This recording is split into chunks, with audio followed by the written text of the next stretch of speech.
All off-season long, Duane Brown made a ton of sense for the New York Jets. But after Mekhi Becton's injury, it felt more like a necessity. Well, today, Joe Douglas made the move, locking down Duane Brown on a 2-year, $22 million contract. So let's take a look at his all-22 together, and I'll show you why this was a very important move for the Jets' offensive line. Let's go. What's going on, everybody? It's Luke here from PLAJ, and today, the New York Jets signed Duane Brown. It was a crucial deal to make sure there is no weak link on this offensive line, and Joe Douglas delivered. Before I get asked the question, I think he's going to play left tackle. I'm going to assume they swing George Fant over. Looking at the contract and also the fact that Duane Brown has 4 career reps at right tackle, I just can't see it happening. I think he will play left tackle for Gang Green in 2022. So let's take a look at this film now. I want to start with pass protection because he was pretty good in this area in 2021. Starting with a rep here is on the right hand side of your screen at left tackle against Chandler Jones. I thought he did an excellent job being patient, traveling well, and continuing to engage him throughout the rep. Breaking it down now, you can see he doesn't do a great job getting out of his stance. He kind of replaces that left foot when he comes out rather than a kick step. Sometimes it doesn't allow him to travel that far. But in this instance, does an awesome job working his right hand tight and underneath. As Chandler Jones tries to reach him with that left extended arm, you can see Duane Brown take control of the chest. That means he takes control of the rep. And then he continues to work his feet through the block. He stands him up extremely well, comes in with the second effort, and it allows Russell Wilson to uncork one deep down the field. Good rep to start with, just looking at the patience of his hands, how he works them inside, and it's a beautiful rep against a quality pass rusher. Here's a rep from the first game of the season against the Indianapolis Colts, and it's much of the same from Duane Brown in pass protection. You can see him here on the right-hand side of your screen, again getting out of his stance, traveling fairly well, but does a nice job with his right hand. This time, instead of getting to the chest, he gets to the elbow of the defensive end. He disengages that arm. You can see him take that off his chest to keep himself clean, and then continuing the footwork around the arc. Really important after that first contact or strike to keep those feet engaged, to re-engage the hands, and you can see he doesn't get anywhere near Russell Wilson. Watching it through now one more time at full speed, does a nice job traveling, excellent hand placement with the right hand, and I love the way he continues to move those feet around the arc, and that's a touchdown for the Seahawks. But not every rep goes exactly how you want, especially at that point of attack. Duane Brown also has the ability to do a really nice job in recovery mode. Here on the left-hand side of your screen, number 76, you can see the arm, especially the left hand, goes outside the shoulder pads. That's not where you want to be against a powerful, skilled rusher like Cameron Jordan. What he does well though, look at the way he works that left hand inside and gets inside the chest and shoulder pads, and right now he's in a powerful position. And in the back half of this rep, I think he does an outstanding job dropping the anchor. Look at him drop the bottom, straighten the back, and just absolutely stonewall Cameron Jordan. Watching it through again, you can see hands outside, but he works it inside, great recovery, and the ability to just drop that button anchor. That's what you like to see. Another example of almost the exact same thing against the Steelers, number 76, hands a little wide again. You can see this is something that kind of was a tendency for him. I didn't love it, but if you can overcome it and recover, that's going to be really important.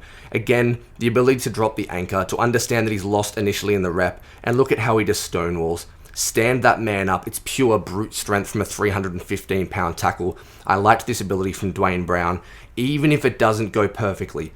Salvage a stalemate. And in this instance, it's not even a stalemate. He keeps Geno clean, and Geno has the opportunity to make this play to DK Metcalf. One of the biggest benefits of being a 37-year-old veteran in pass protection is understanding and identifying what opposing rushers are trying to do to you. There's a couple of great examples here. This is one against the world champion LA Rams, and you can see the right outside linebacker go for this cross chop move with the Euro step footwork, something we've talked about a lot over the last couple of videos, and I just want you to watch the patience of the hands and the timing of the strike. Right here, when number 58 gives himself more space, you can see Duane Brown doesn't shoot too early with the hands. They aren't going right now. He waits for him to execute until he gets off balance, and then he utilizes that moment as the time to strike and force him around the corner. He then clamps with those hands, and it's an absolute win for Duane Brown. But it's about not shooting the hands right here. If you shoot the hands, he's going to cross chop down with that left hand, and you're in a world of trouble and your outside shoulder is exposed. Instead, be patient, wait till he's off balance, and force him around the corner with a nice strike. That was an excellent job, and you can see he's a savvy vet. Against the Colts, this is an example of identifying a twist or a stunt, and again being cerebral and an intelligent football player. On the left-hand side of your screen, watch how he passes off the defensive end who's crashing, does an excellent job getting good contact, throwing him off balance and making it easier for his left guard. Eyes are up, he does a nice job picking off the defensive tackle, gets balanced and just absolutely stonewalls, and again allows a deep pass. This is a theme we saw. When the Seahawks were able to pass it deep, Duane Brown was usually at the forefront on that offensive line. Did a nice job here, passing off the defensive end, eyes are up, and that's a perfect way to handle a stunt. But there are some weaknesses in his pass protection, and there's kind of one I've already alluded to, and I really want to emphasize that now, and that's the fact that Duane Brown can be beaten by the bull rush through his chest because often he plays with late and wide hands, and that's an issue for an offensive lineman.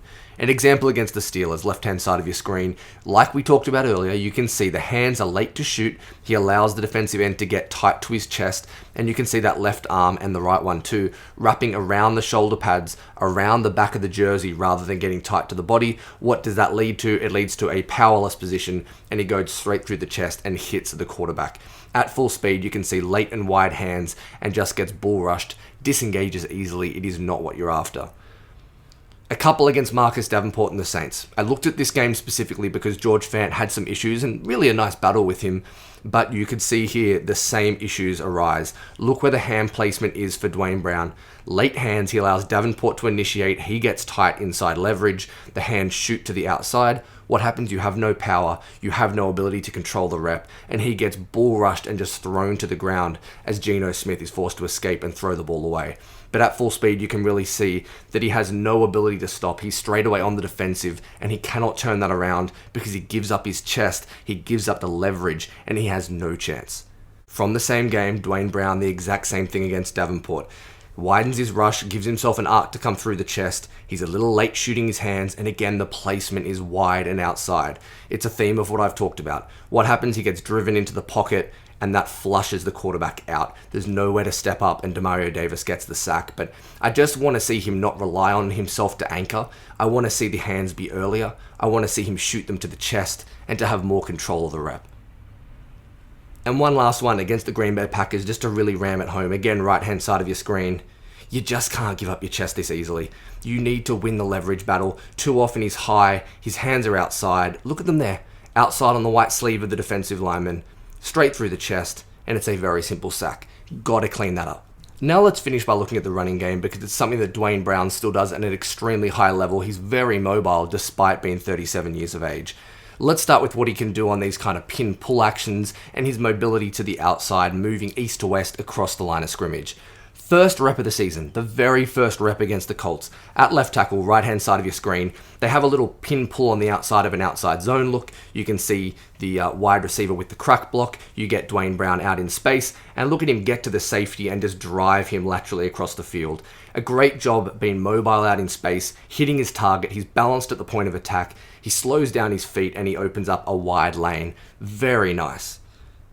This time they run this kind of end around behind Duane Brown. Again, you're going to see him the lead blocker. Look at this 315-pound man in space. This time it's great identification, great use of eyes. He sees there's a guy who's shot outside that block. He's the first force that he needs to block. Look at him slow his feet down and flip his hips. This is what's impressive. He's just not steamrolling to the sideline. He can stop on a dime at that weight, cut back and then seal. I thought this was possibly his best play of the season. I just thought it showed off the athleticism, the hip flip, and the fluidity of a 315-pound man.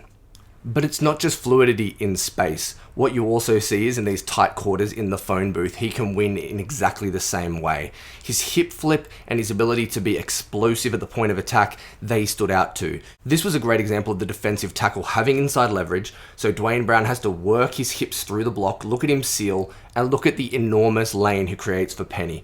I just think this is a fantastic example of understanding how to seal block, how to get yourself in the correct position to utilize leverage and open up a hole, and it definitely wasn't a one-off. Another example here against the Arizona Cardinals. A great first step, a bucket step, getting across, then having the ability to seal him to the inside. Look how quickly these hip flip. They get to that great position. He's able to stonewall, and then not only that, he's able to displace him from the line of scrimmage, to throw him to the ground, and look at the cutback lane that he gets for Collins. This is something he does very well. Understanding how to use his hips, how to seal, how to open up lanes. You just saw it time and time again. And then let's show a little bit of something else to finish.